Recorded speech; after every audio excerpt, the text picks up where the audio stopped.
हूं आपके साथ हिमारी नैथानी। सुबह के 11 बजने को है। तमाम बड़ी खबरों को हम विस्तार से लेकर हाजिर हैं। इस बुलेटिन में मेरे साथ मेरी सहयोगी अनामिका सिंह भी जुड़ेंगे और साथ ही साथ तस्वीरें हम आपको दिखाएंगे राजघाट से।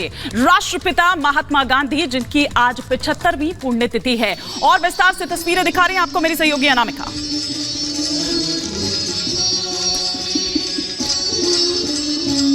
और देखिए पीएम मोदी नजर आ रहा है आपको आपकी टीवी स्क्रीन पर, जहां पर बापू को श्रद्धांजलि देते हुए नजर आ रहे हैं पीएम मोदी। पूरा देश आज बापू को नमन कर रहा है। राजघाट पर खास तौर पर प्रार्थना सभा का आयोजन किया गया है। बीजेपी के तमाम दिग्गज नेताओं की मौजूदगी है वहां पर।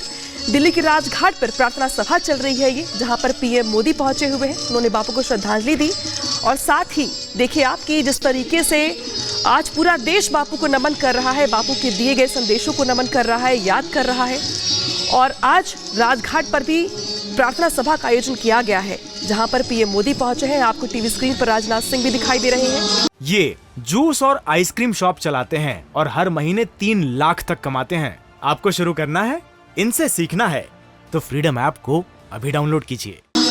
साथ ही और भी तमाम लोग, बीजेपी के तमाम दिग्गज नेता, जिसमें हरदीप पुरी से लेकर के और भी लोग नजर आ रहे हैं आपको प्रार्थना सभा में। और पीएम मोदी को देखिए कि श्रद्धांजलि देने के बाद जाते हुए दिखाई दे रहे हैं आपको। राजनाथ सिंह के बगल में खड़े दिखाई दे रहे हैं आपको। तो पीएम मोदी खास तौर पर राजघाट पहुंचे हैं बापू को श्रद्धांजलि देने के लिए। राष्ट्रपिता की ये 75वीं पुण्यतिथि है, जहां पर तमाम बीजेपी के दिग्गज नेताओं की मौजूदगी है। खुद पीएम मोदी राजघाट पहुंचे हैं शहीद दिवस पर बापू को श्रद्धांजलि देने के लिए। और हमारे साथ जुड़ गई हैं सुजाता सहयोगी हमारी, जो राजघाट से लाइव है। सुजाता, पीएम मोदी वहां पे श्रद्धांजलि दे रहे हैं और कौन कौन लोग वहां पर पहुंचे हुए हैं और क्या तस्वीरें वहां से? जी, तस्वीरें इस वक्त आप देख रहे हैं। प्रधानमंत्री नरेंद्र मोदी हैं, उनसे पहले रक्षा मंत्री राजनाथ सिंह ने बापू को श्रद्धांजलि अर्पित की और साथ ही तीनों सेनाओं के प्रमुख भी यहाँ पर पहुँचे श्रद्धांजलि अर्पित करने के लिए। आज 75 साल हो गए हैं।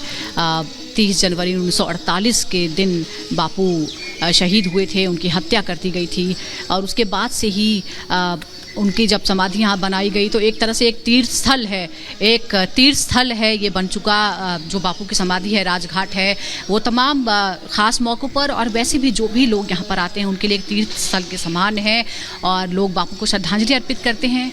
चाहे राष्ट्रपिता महात्मा गांधी आज हमारे बीच ना हो, लेकिन उनके जो विचार हैं वो आज भी हमारे भीतर जीवित हैं और इसीलिए ऐसे ख़ास मौक़ों पर उन्हें याद किया जाता है और फिर से एक बार प्रण लिया जाता है कि बापू जो मार्ग आपने हमें दिखाया, जो सत्य अहिंसा का मार्ग आपने हमें दिखाया, जो सच्चाई का मार्ग आपने हमें दिखाया, उसका हम पालन करेंगे, उस पर हम चलते रहेंगे। ये तस्वीरें इस वक्त आप देख रहे हैं, ये राजघाट जो कि बापू की समाधि है, वहाँ से सीधी तस्वीरें हम आपको दिखा रहे हैं। बापू को नमन किया जा रहा है और आपको ये बता दें कि ख़ास मौक़ों पर सर्वधर्म प्रार्थना होती है। ये जो कॉन्सेप्ट है ये पहली बार खुद महात्मा गांधी का ही दिया हुआ है। यानी शायद कोई ऐसी जगह होती होगी जो तमाम लोगों के धर्मावलंबी हैं, वो अलग अलग अपने धर्म की प्रार्थनाएं करते हैं, चाहे जन्मदिन पर या पुण्यतिथि के मौके पर, लेकिन एकमात्र महात्मा गांधी ने ही ये कॉन्सेप्ट, ये विचार रखा कि धर्म से जुड़ी हुई जो प्रार्थनाएं हैं वो होनी चाहिए। और इसीलिए क्योंकि वो बापू को पसंद था तो उनकी जन्मदिन पर और उनकी पुण्यतिथि के मौके पर सर्वधर्म प्रार्थना सभा का आयोजन होता है, जो इस वक्त आप देख रहे हैं। यहाँ पर प्रार्थना गाई जाती हैं जिसमें हिंदू धर्म से जुड़ी हुई, इस्लाम धर्म से जुड़ी हुई, सिख, बौद्ध, बहावी, क्रिश्चियनिटी, तमाम धर्मों से जुड़ी हुई जो प्रार्थनाएं हैं वो सभी यहाँ पर गाई जाती हैं। बापू को याद किया जाता है।